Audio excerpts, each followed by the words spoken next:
اللہ رب العزت نے جس سے جو کام لینا ہو وہ دیہات میں پیدا ہو تب بھی، وہ ڈیرہ اسماعیل خان کے پہاڑوں میں پیدا ہو تب بھی، وہ سمندری کی زمین پہ پیدا ہو تب بھی، وہ فیصل آباد کی زمین پہ پیدا ہو تب بھی اللہ رب العزت دیہات سے اٹھا کر اسمبلی میں پہنچائیں گے، ڈیرہ غازی خان کے پہاڑوں سے اٹھا کر اسمبلی میں پہنچائیں گے۔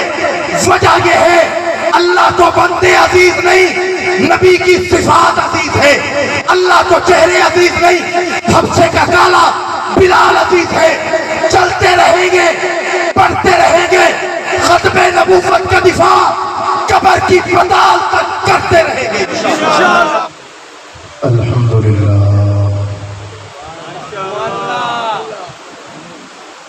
الحمدللہ رب العالمین،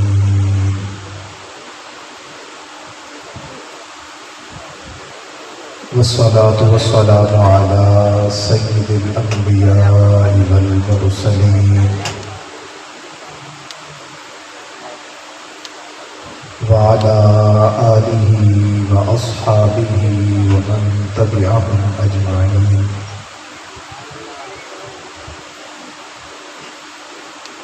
اما بعد،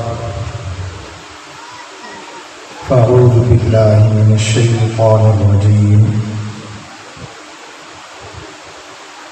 بسم اللہ الرحمن الرحیم۔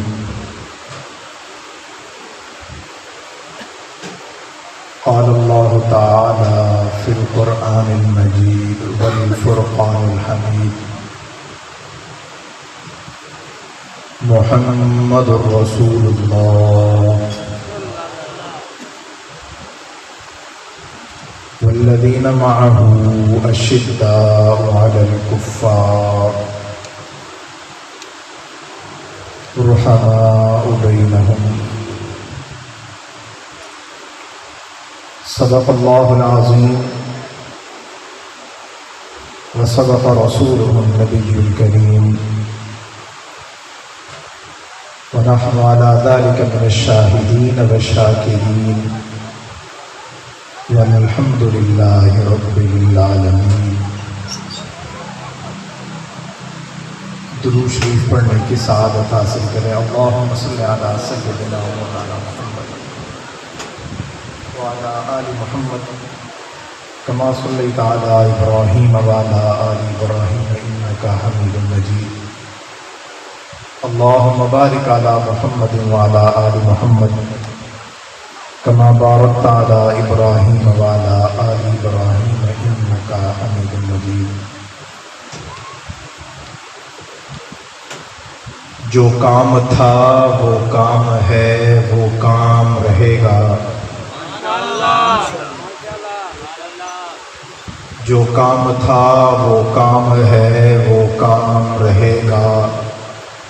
میں مر کے بھی زندہ ہوں اے ظالم، تیرے سر پہ یہی الزام رہے گا۔ سامعین ذی وقار، معزز علماء کرام، خطباء عظام، اسٹیج پر موجود عزیزان ملت، خصوصاً قاری شبیر احمد عثمانی صاحب اور ان کے صاحبزادگان، اللہ رب العزت حضرت قاری صاحب کی صحت میں، عمر میں، علم میں برکت عطا فرمائے،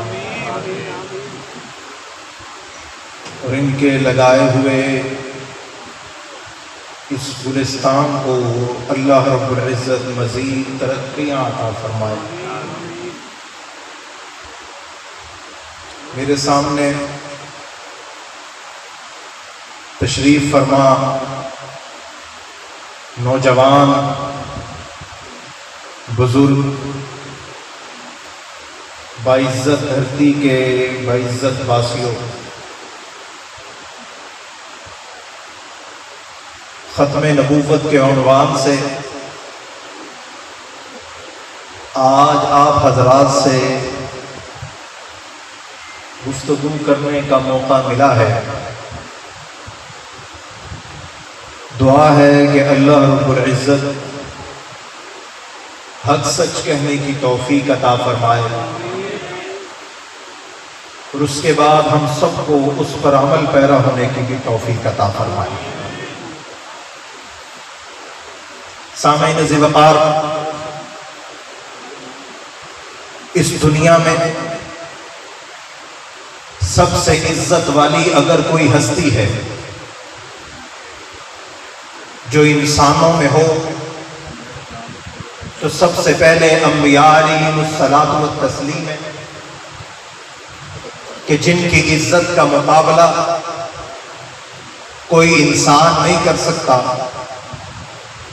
انبیاء علیہم الصلاۃ والسلام میں اگر سب سے زیادہ کسی کو مقام ہے تو میرے اور آپ کے نبی حضرت محمد الرسول اللہ صلی اللہ علیہ وسلم کو حاصل ہے.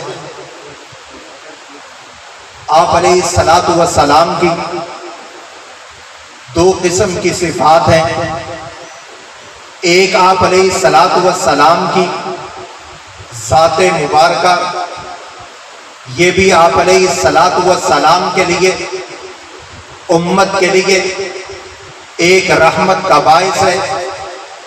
دوسری آپ علیہ الصلاۃ والسلام کی صفات ہے، یعنی کہ میرے نبی کا دفاع دو طریقوں سے کیا جائے گا.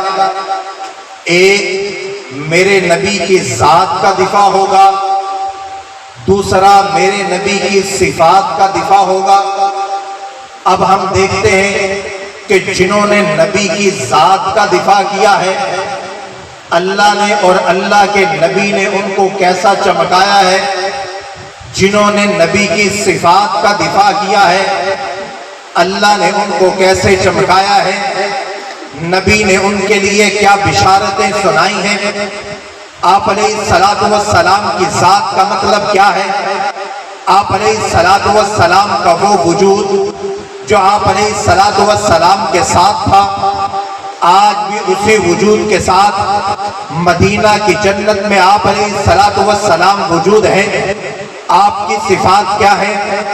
آپ علیہ الصلاۃ والسلام رحمت للعالمین بن کر آئے، یہ آپ کی صفت ہے. آپ نبیوں کے امام بنے، یہ آپ کی صفت ہے. آپ نے صداقت میں اپنا نام پیدا کیا، یہ آپ کی صفت ہے. آپ آخری نبی بن کر آئے، یہ آپ کی صفت ہے. آپ پر قرآن کو نازل کیا گیا، یہ آپ کی صفت ہے. اللہ نے عرشوں میں آپ کو بلایا، یہ آپ کی صفت ہے. ختم نبوت کا تاج آپ کے سر پہ پہنایا گیا، یہ آپ کی صفت ہے. نبی کی ذات ہم میں موجود نہیں، جب نبی کی ذات موجود تھی. نبی کے ذات کے دفاع کے لیے جو لوگ آگے بڑھے، اللہ نے ان کو بھی چمکایا ہے. وہ 313 ہو تب بھی اللہ نے چمکایا ہے. وہ احد میں پہنچ کر 1000 میں پہنچے ہوں، اللہ نے تب بھی چمکایا ہے. وہ غاروں میں گئے ہوں، اللہ نے تب بھی چمکایا ہے. وہ مکہ میں تنہا ہو، اللہ نے تب بھی چمکایا ہے.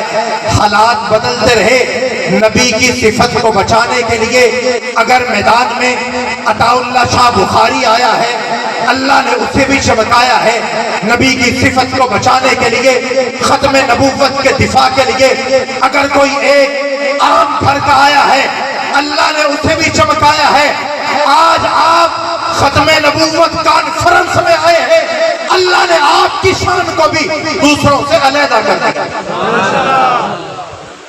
ایک ہے نبی کی ذات، ایک ہے نبی کی صفات.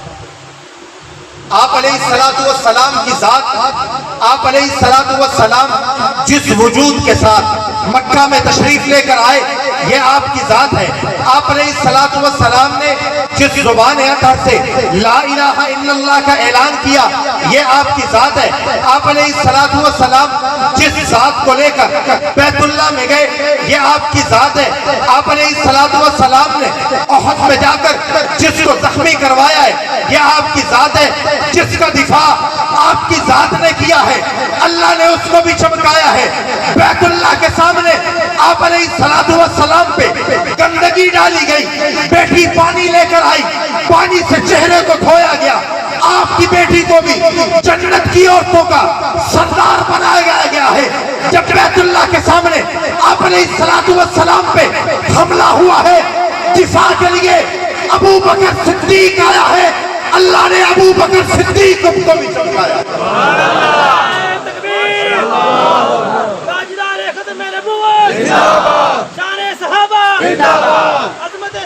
احد کے مقام پر آپ علیہ السلام تنہا ہوئے. آپ علیہ السلام کے دفاع کے لیے صحابہ کرام موجود تھے. سب صحابہ کرام مجلس میں موجود ہو. ایک نعرہ لگایا جاتا ہے, فدا کا ابو و امی یا رسول اللہ, میرے ماں باپ بھی آپ پر قربان ہو. لیکن احد کے مقام پر حالات بدلے ہیں. یہ دفاع رسول اللہ کی بات ہے, نبی کے ذات کی دفاع کی بات ہے. آپ علیہ السلام دیکھ رہے ہیں یہ زید ہے, میرے دفاع کے لیے آگے بڑھ رہا ہے, میرے دفاع کے لیے تیر چلا رہا ہے. آپ علیہ السلام کی زبان سے اگر یہ جملے نکلے ہیں, زید کے لیے نکلے ہیں, ارمی یا ساتھ فدا کا ابی و امی, یہاں پر زید کر کیا رہا ہے؟ میرے نبی کا دفاع کر رہا ہے, جس پر نبی اللہ فرما رہے ہیں زید تجھ پر محمد کے ماں باپ قربان. یہ ہے دفاع رسول اللہ صلی اللہ علیہ وآلہ وسلم کہ آپ علیہ السلام کا دفاع جب مکہ کی دھرتی میں بیت اللہ کے سامنے عقبہ نے آ کر آپ کی گردن میں کپڑے کو ڈال کر کپڑے کو دباتے ہوئے, آپ علیہ السلام کا سانس بند ہوتے ہوئے, آپ علیہ السلام کا چہرہ زرد ہوتے ہوئے, آپ علیہ السلام پر تشدد ہوتے ہوئے, اس وقت میں اگر کسی نے ساتھ دیا ہے, آپ علیہ السلام کی جگہ خود کو پیش کیا ہے, اللہ نے اسے یار غار بنایا. نعرہ تکبیر, مصطفیٰ کا ہم سفر ابو بکر. سامعین سے وقار, 7 ستمبر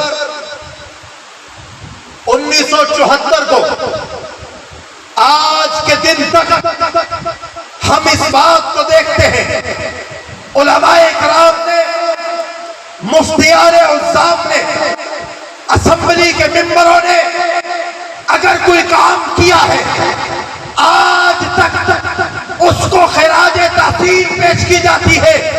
یہ وجہ نہیں کہ ان کا نام بڑا ہے, وجہ یہ ہے کہ ختم نبوت کا کام بڑا ہے. اگر رسول اللہ کی ذات کا دفاع ابو بکر صدیق نے 1400 سال پہلے کیا تھا, تذکرے آج بھی ہو رہے ہیں. اگر 1974 میں رسول اللہ کی صفات کا دفاع مفتی محمود نے کیا تھا, تذکرے آج بھی ہو رہے ہیں. 80 کی دہائی میں اگر مولانا ضیاء القاسمی نے رسول اللہ کی صفات کا دفاع برطانیہ میں کیا تھا, آج بھی تذکرے ہو رہے ہیں.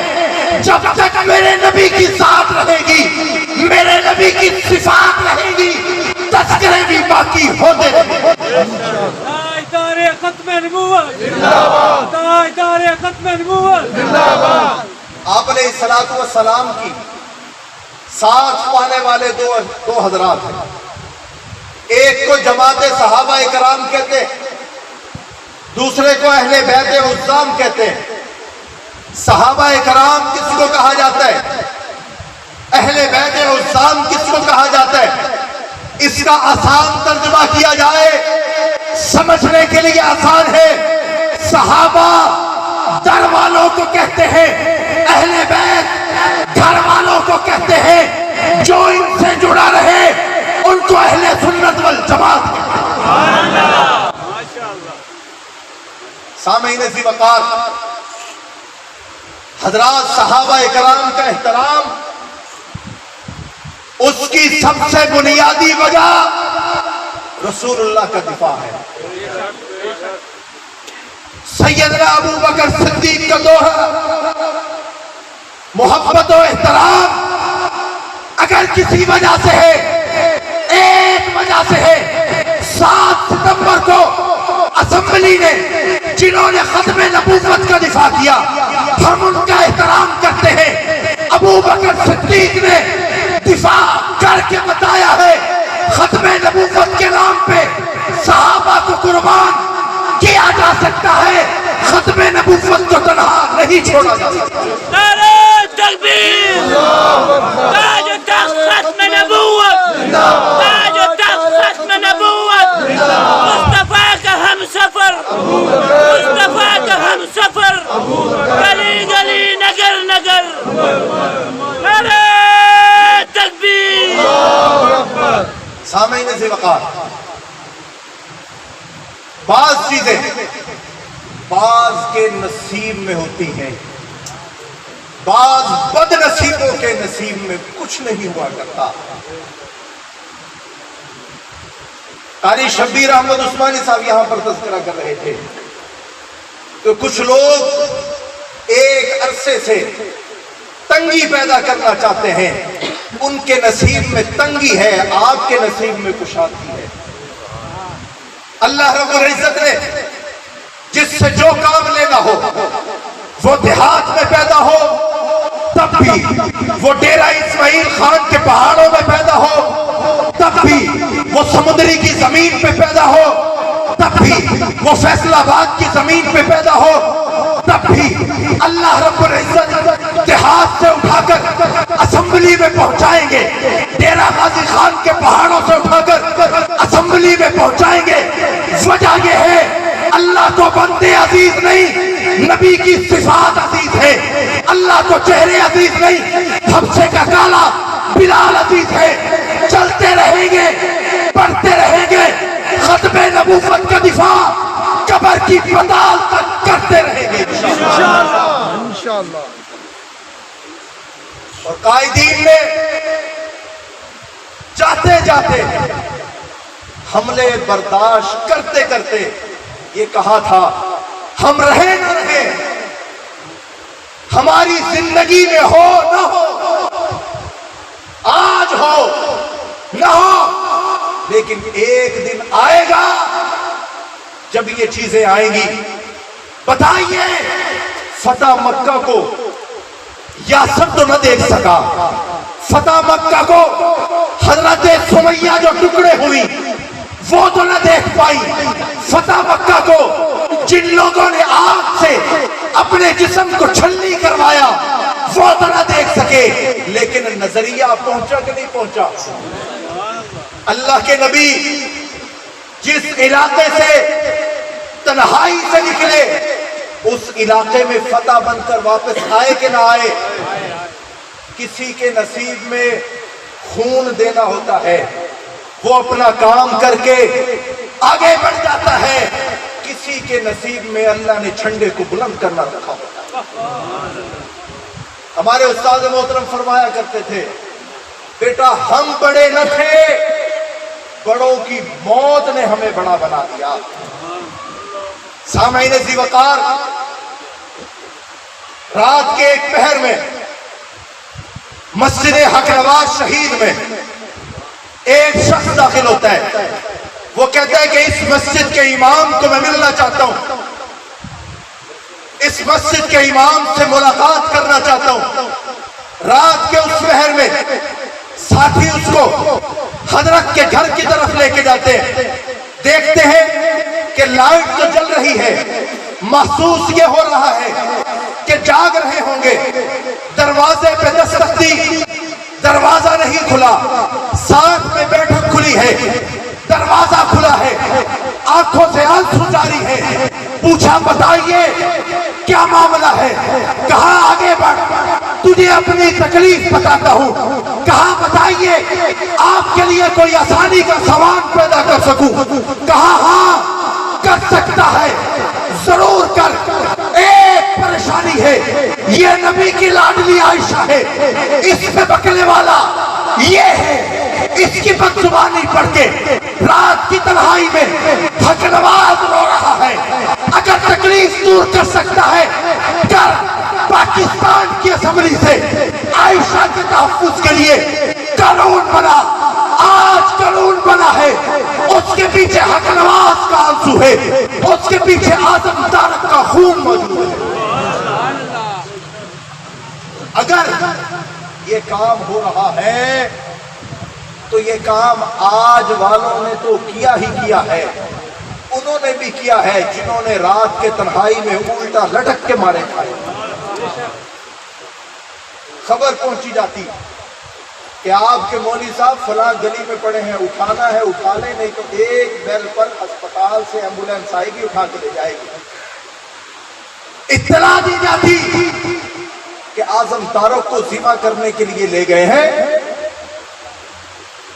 اطلاع دی جاتی کہ تم جس کو اپنا بابا کہتے ہو وہ راکٹ لانچر کے حملے میں زخمی ہو چکا ہے، اطلاع دی جاتی ضیاء الرحمان کو گھر میں آنے کے لیے جو بچے نگاہیں اٹھائے رکھے تھے آج اس کا لاشا لینے کے لیے لاہور جا رہے ہیں۔ بتایا جاتا تمہارا باپ اگر پاکستان کے دفاع کے لیے، بچنے کے لیے، بچانے کے لیے عدالتوں میں پیش ہو کر جیلوں میں گیا تھا، اس کو مظفر گڑھ میں شہید کر دیا گیا ہے۔ سارے ستم سہ کر اگر آج بھی مطمئن ہے تو صرف ایک وجہ سے ہے کہ ابو بکر صدیق کی ذات محفوظ ہو چکی ہے۔ مولانا اعظم طارق شہید رحمت اللہ علیہ نے اسمبلی میں بل پیش کیا، دستخط ہوئے، دستخط کرنے کے بعد دستخط واپس لے لیے گئے۔ اللہ نے حالات بدلے، شہیدوں کے خون نے اپنا کام کیا۔ جو پہلے دستخط واپس لے لیا کرتے تھے اب متفقہ طور پہ بل پاس ہو گئے۔ یہ اللہ کی توفیق کے بغیر اور شہیدوں کی کارگزاریوں کے بغیر ممکن ہی نہیں۔ اگر ختم نبوت کے لیے سید عطا اللہ شاہ بخاری 10,000 کا لشکر لے کر جائے اور کہیں شاہ اس کا کفن ساتھ لے کر آیا ہے، اللہ کا نور عطا کر دے، دفاع صحابہ کے لیے بھی، نظریے کے لیے بھی اعظم طارق کا خون لگا ہے، پرواہ کوئی نہیں۔ پرواہ اس چیز کی ہے جنگ کی سرزمین ہو، چنیاٹ کی ہو، امی عائشہ کی عزت محفوظ ہونی چاہیے۔ سامعین ذی وقار، آخر میں اقبال نے جو کہا ہے میں آپ سے عرض کر کے اجازت چاہتا ہوں۔ ہر مسلمان رگ باطل کے لیے نشتر تھا، اس کے آئینے ہستی میں عمل جوہر تھا، جو بھروسہ تھا اسے قوت بازو پر تھا۔ ہے تمہیں موت کا ڈر، اس کو خدا کا ڈر تھا۔ باپ کا علم بیٹے کو نگر ازبر ہو، پھر پسر قابل میراث پدر کیوں کر ہو۔ عقل ہے تیری سپر، عشق ہے شمشیر تیری، میرے درویش خلافت ہے جہانگیر تیری۔ ماں سوا اللہ کے آگ ہے تکبیر تیری، تو مسلمان ہو تقدیر ہے تدبیر تیری۔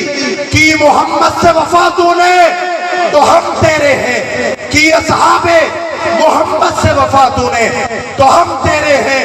یہ جہاں چیز ہے کیا لوہو قلم تیرے ہیں، نہ سر جھکا کے جگے نہ منہ چھپا کے جگے، ستم گروں کی نظروں میں نظریں ملا کے جگے۔ راہ زندگی میں 4 دن کم جگے تو کیا ہوا، ہم ساتھ ان کے تھے جو مشعلے جلا کے جگے۔ وآخر دعوانا ان الحمدللہ رب العالمین۔